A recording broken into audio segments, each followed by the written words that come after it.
It's not too late, but because we have to upload 1 hour videos to TikTok because that's the maximum. See, with Vi, what I part two, sorry, with Vi, what I saw is like, of course, she's understanding that that Caitlyn is strong, but what do you do? Are you still in a position where you're like, okay, well, Caitlyn can take care of herself, or are you still in a position of, well, I kind of want to take care of her the way she's taking care of me, and Caitlyn will always be stronger. Well, in the first season at least, always be stronger than good. It worked. Okay, that's good. Now I'm gonna do you. I'm gonna do you. I'm gonna do pop up. I don't think I'm gonna be able to do it in the next 50 minutes, but it's okay.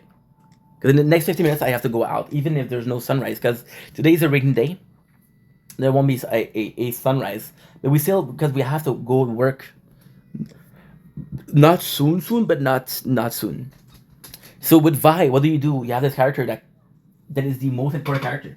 And a lot of the moments in season one, Caitlyn is the most important, but Vi doesn't really know how to handle her because she doesn't have to be the leader. Yes, I agree with the lady when she says Caitlyn follows her, she listens to her.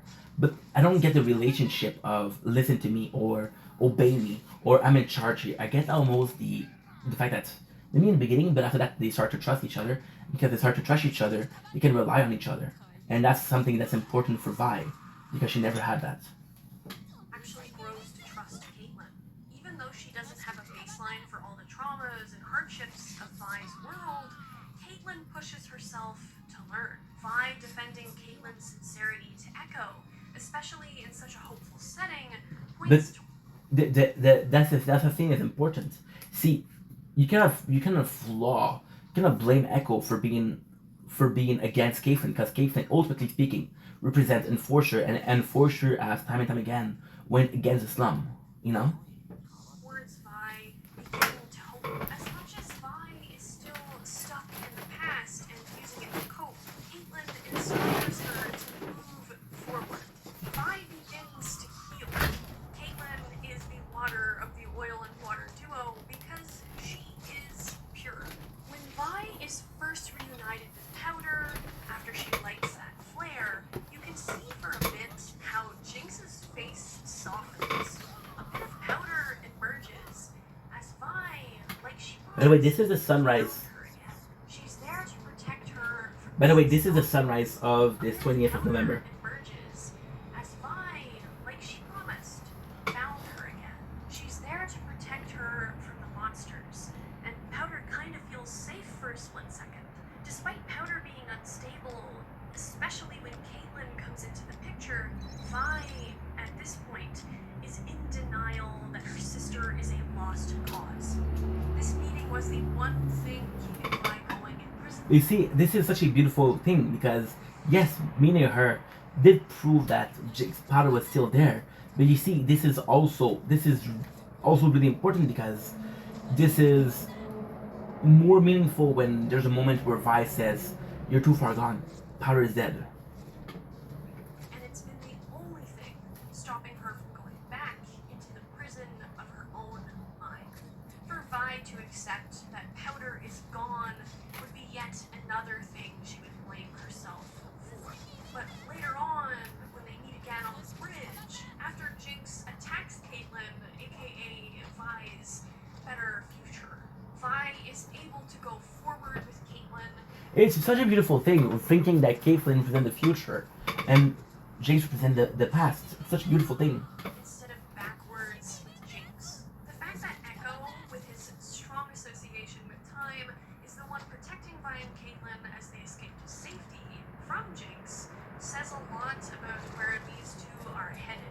After this scene, there is a shot where you can see half of Vi's face is behind bars and half of it is free. Wow. I know that scene, but I didn't think that was that important. And again, it's like, I think this is Vi being split in half between her sister in the past and Caitlyn in the future. But I think it's also that Vi is still in prison in her mind, even if her body is free. After this, Caitlyn is the first person to tell Vi that none of what's happened with her sister and everything in Zon was her fault. She's the only person who absolves her of responsibility, rather than further burdening her with it. Caitlin challenges Vi's Yes and no. I don't think Echo burdened it with her. I believe Echo told Jinx is not the person you think she is. And if you want to go deeper, because this is inspiring me to go deeper, maybe Echo also tried to save Jinx. She's there to offer care and tenderness. And it's all the more tragic when Vi, after the council continues to disregard the people of Zaun, feels unworthy of a bright future. She feels stupid for believing that it could ever be anything but dismal. It's why she leaves Caitlin.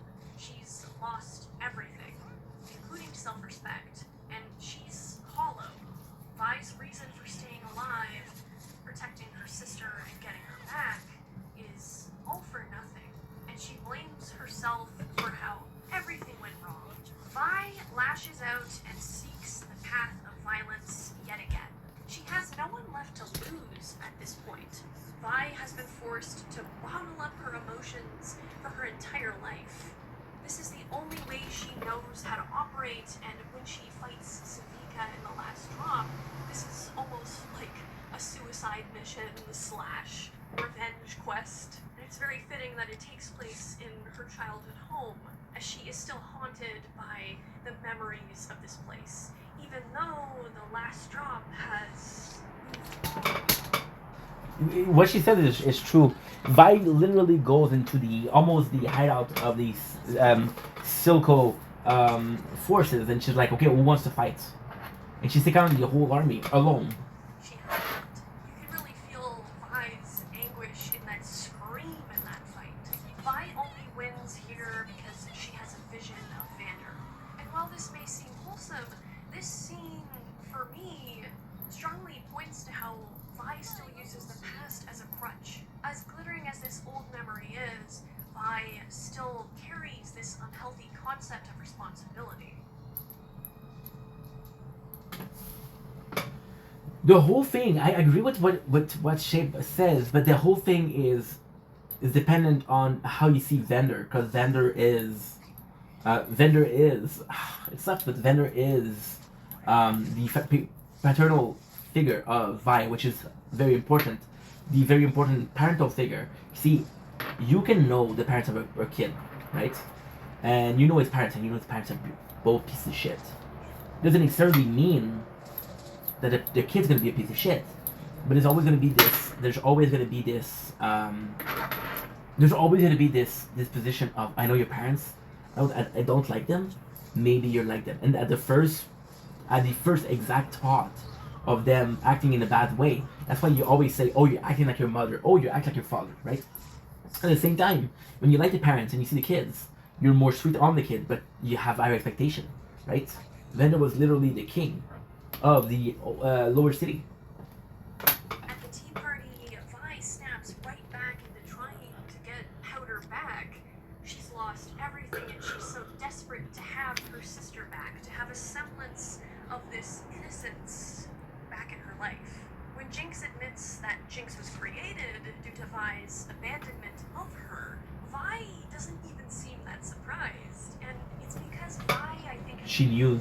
has often thought about this. Vi, when Jinx tries to force her to choose between killing Caitlin or losing...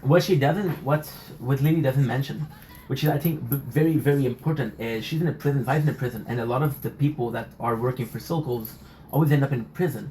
So she knows that Silco, I think she knows that Silco, either Jinx is dead, or either she's under Silco. And the more you're hearing about how Silco's a piece of shit, and again, Vi understand that Jinx is prone to be looking for a role model. She did it with Vi, she did it with Vanders. So I think that she knows that Jinx will automatically latch onto another authoritative figure. So she, by hearing how much of a piece of shit Silco is, pun intended, maybe she fears the fact that, okay, well, guess what? That's another good thing. Maybe I'm going to lose Jinx. Powder can't sacrifice Caitlin just to bring Powder back. I also want to note the bunny on the table in the tea party scene, because Powder kept There's no way this is the bunny underlined. this symbol of innocence locked away in a little locked box, as we see in an earlier scene. Powder's innocence was something that could only exist with Vi. Without her, it became corrupted. She used that money, I think, as a reminder of both her sister, but also of a time without the regret and guilt of what happened to her family. Vi, on the other hand, is a child forced to grow up under horrific circumstances, whose innocence was denied her long ago, whose innocence she gave to her sister that could never grow up. Jinx tries to pose Powder to Vi like a return to the past, hence the money. Jinx is the threat of the future, opposed. But I don't know. It's true though. When you think about it, it's true that the Tea Party scene is a ultimatum. But I don't think that Jinx was pretending to be Powder. I don't think that Jinx was pretending like, oh, there's no Powder. But I think there's still a part of, can we work together? We cannot work together. And then, and it's kind of crazy because a lot of people they don't mention this. But yes, Jinx, ice cream. People don't talk about it, but it's often. See, Jinx, yes, she captured or kidnapped, doesn't matter how you want to put it, Caitlyn, and ask Vi to say, hey, who are you choosing? Right? But she does the same thing with Silco's.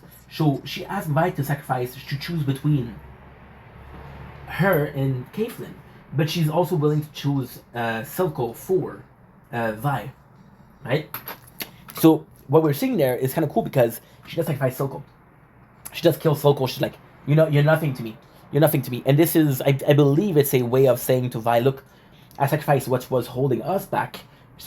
You had sacrificed what is holding us back, which is, in this case, Caitlyn. And Vi wasn't ready to do that. To the promise. Caitlyn. Vi is in a very difficult spot, of course, because she doesn't want to hurt Caitlyn. She doesn't want to hurt Powder. She tries to use the past to bring her sister back to her, telling her to remember Clagor and Milo and Vander. To Vi, these are memories that sustained her in her darkest hour. But for Jinx, it's a memory that feeds the trauma. But to Powder, those memories are monsters. Vi doesn't understand this. Wow. This explains a lot. This explains why she always seen him as a monster. Because Vi was always there to protect that monster. So thinking that even I don't think Vander was automatically a monster. Maybe in the fact that Vander was a bit more awesome for Jinx than he was for Vi. It's interesting, I guess. Oh, it does. It's why Silco is ready to kill Vi to stop the suffering that she's putting Jinx through. Though Powder kills him before he can. I think any adult hope of Powder returning dies the moment that Vi denies the important reality of Powder's life. Yes and no. Yes and no. I agree with what she's saying, but in season 2 we see a very different Jinx. We see a very almost positive leadership Jinx. We're seeing a bigger sister. There's very sweet moments in the fact that very positive moment in the fact that Jinx is the bigger sister that Vi couldn't be. And I love that. The Jinx completely changed. Now in second season there's not one mention of Powder. There's never been a mention of Powder. So what I think is, yes, we want Powder, but Jinx can be a positive force. She's not here, but she can be. And because she can be, then the fact that Powder is dead, and now we have Jinx, isn't such much a negative thing. It is a negative thing if you're seeing a situation where Jinx can only be evil. But that's not the case. That's not the case. We're seeing this. I wouldn't be able to say, what? Okay, something was lagging. I don't think I agree with that, but we'll see.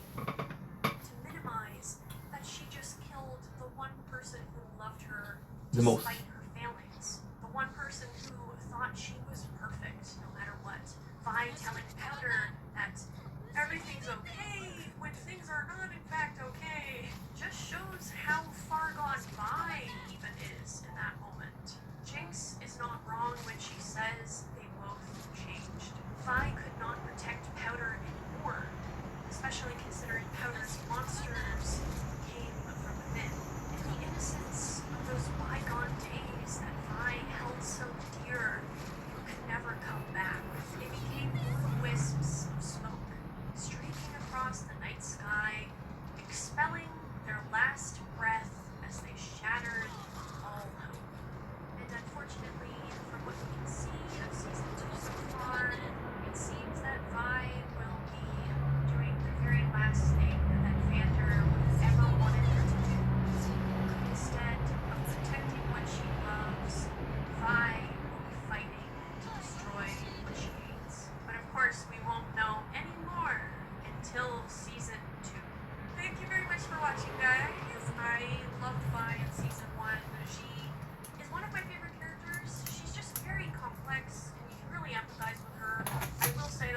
It's always gonna be about, in first season, of course. It's always gonna be about Vi and Jinx. It's always gonna be who you protecting. Man, Arcane. Character is Savika, and I'm looking forward to digging into her character and seeing more of her in season 2. Let me know what your thoughts Yeah, are. Savika is actually really popular. I don't know why. Vi and Arcane season 1, and where you think things are gonna go for her in season 2. Of course, a huge thank you to my members. There you go. Very good video. Very, very good video. Now that we got to react to it, we have a rule on the reaction channel. When the video is ending, we end it too. So yeah, love you guys. Take it easy. Peace. Okay, now I gotta do you. I gotta do you. Now please tell me that you're still there. Please, I'm not asking for much. Pop-up views, please. It works. I got a bathroom, guys. I'll be right back. Okay, another one. I want to finish a depth tonight. If I can finish it, I can finish it. It is late, guys. It is 6:46. It's late as fuck. Okay, let's go.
Won't be long, guys. Don't blink, it's you blink. Welcome to the show. Because it's doing well on this 20th November 2024. We have a day of work today. We've been up for a couple hours to film videos, which is kind of cool. So before we start, I want to show you this. No. This. It is 6:49 a.m. I want to show you this This is the sunrise, or maybe you want it like that. Maybe, right? Maybe like that is better. There you go. So I don't think there's gonna be sunrise this morning. Got a bunch of videos to do. So I'm still gonna film outside, but yeah. Anywho, love you guys. Take it easy. Oh, I was gonna. Oh my god, I was supposed to show myself, and then show this. Have a nice day. Okay.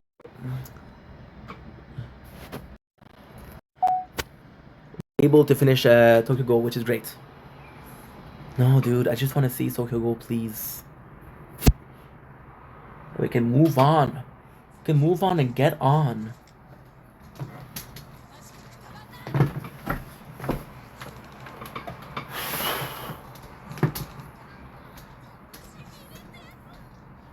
Don't blink, it's your boy Yink. Welcome to the show. As we're doing all on this 20th of November 2024. This is kind of like a comeback. So listen, not making excuses, but I want to come back on Arcane Season 2. It's very hard for me to watch a show for the first time. Imagine watching a show, imagine they releasing three episodes of a show the same day. You're watching the three of them and you're trying to do a review right away. What I think I need is I need to watch it multiple times, and because I need to watch multiple times to be able to do a good review, then I want to come back on my review of season 2 episode 2. We're not gonna do a whole review, but I want to picture, I want to put in place my favorite part, because again I do believe that I went a bit far, I went a bit too fast on certain plan or certain details, and I want to give a shout out to my girl Jinx. In the first season she was my favorite, and the second season she definitely is. And we just watched a Shade by the Story channel videos on Vi, and why Vi is the way she is. Oh, but like, so we got a I don't know what that is. Okay, cool. We're playing Tokyo Ghoul, by the way, in case it wasn't clear, which wasn't. The reason why Jinx is my favorite character is Vi in first season, like Shade by the Story says, which is me plugging or me shamelessly plugging a video that we did, a reaction we did. But Vi always been the better sister, not better sister in the fact of the classical term of the school, not in the sense of, oh, she's much more athletic, she's the perfect child, she's the parent's favorite one, but she was the most reliant. You cannot, I don't think Jinx was very reliable. Jinx was very reliable to herself and to Silco, that's about it. And Vi was reliable to a lot of people. Caitlyn, Echo, Jace, Jinx herself. And I found that beautiful to see. But I want to picture, I wanted to spend a couple of seconds or a couple of minutes, I don't know yet, describing how much I'm in love with the new, Jinx. The Jinx in season 2 is a much calmer Jinx. And I do not want to say if it was because of Silco. I believe for the very first time in her entire life, for the very first time, Jinx was able to think for herself. She was able to make their own decision. Jinx was able to say, you know what, this is what I want to do. This is how I want to do it. I'm not following Vi, which is a positive. See, yes, following Vi is a very positive thing. But like Shade by the Story says, following Vi came at a price. Following Vi meant, okay, well, I'm the younger sister. She's the older sister. I'm not gonna be able to mature. So we have a lot more mature Jinx, which is something we love. My favorite scene from the 6 shows is the prison scene. The first one where the people are coming out and they're supporting Jinx, and that's blue hair, and they're showing her, you're the perfect leader. That makes me very emotional. We have the scene where Isha calls Jinx Mama, right? And then you realize that Isha, which is the young kid. See, I had to watch Arcane Season 2 Act 2 and Arcane Season 2 Act 1 once again, just to be sure that just to enjoy it. Not to do a review, but just to enjoy it. Not that I don't enjoy a movie that I do a review of, but it's different. So with Isha, and I believe Isha is to blame for Jinx's new improvement. The reason as to why is because Jinx, I think, once again for the first time, I'm going to repeat myself, the first time Jinx was not necessarily the one depending on somebody else, but the one who you were relying on. I don't think that Jinx could have been a leader if it wasn't for Isha. And Isha saw Jinx as a leader before she saw herself as a leader, which is very powerful. Isha was this character that that taught Jinx that, yo, you can be a good big sister. And to me, it feels so important because Jinx always had this almost worship feelings toward Vi because she was so cool and she was such a good leader, right? At such a young age. By Isha showing that Jinx can be a big sister too. I think she saw herself kind of similar to how Vi used to be, which is again a very good person or a very leader person. And the fact, not than the fact that of the season one, before the season one, before the time skip, the old Vi, the young Jinx and the young Vi.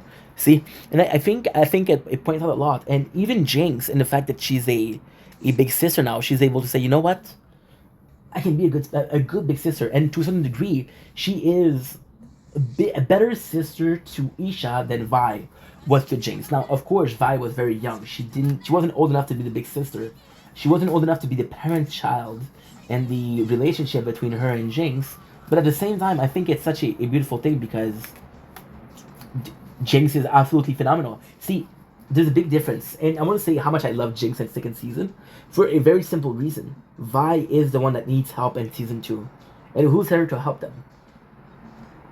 Jinx. Jinx succeeded in helping Vi in a way that Vi wasn't able to help Jinx in the first season, which is, I think is beautiful. See, Jinx is, but then we have the sacrifice of Isha, and we built up this character which is Jinx, which is a fantastic version of Jinx, a version which I'm in love. See, I downloaded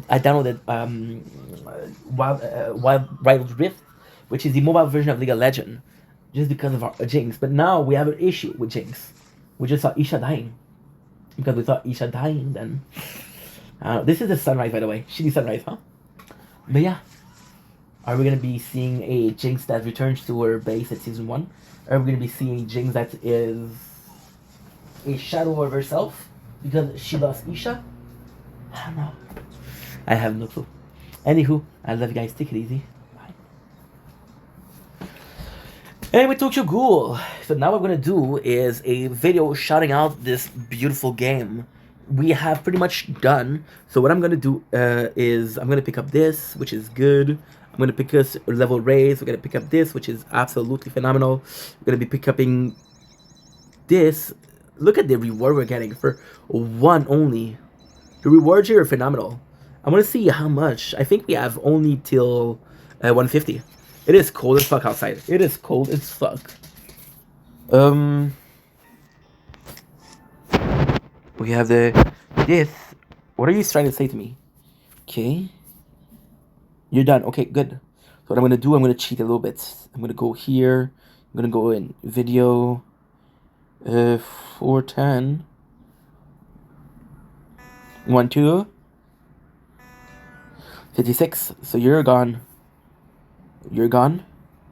And you're up. And you're up. Okay. Recruit. You have this beautiful hair. So we'll do it right away. Character. I still have to do the arena.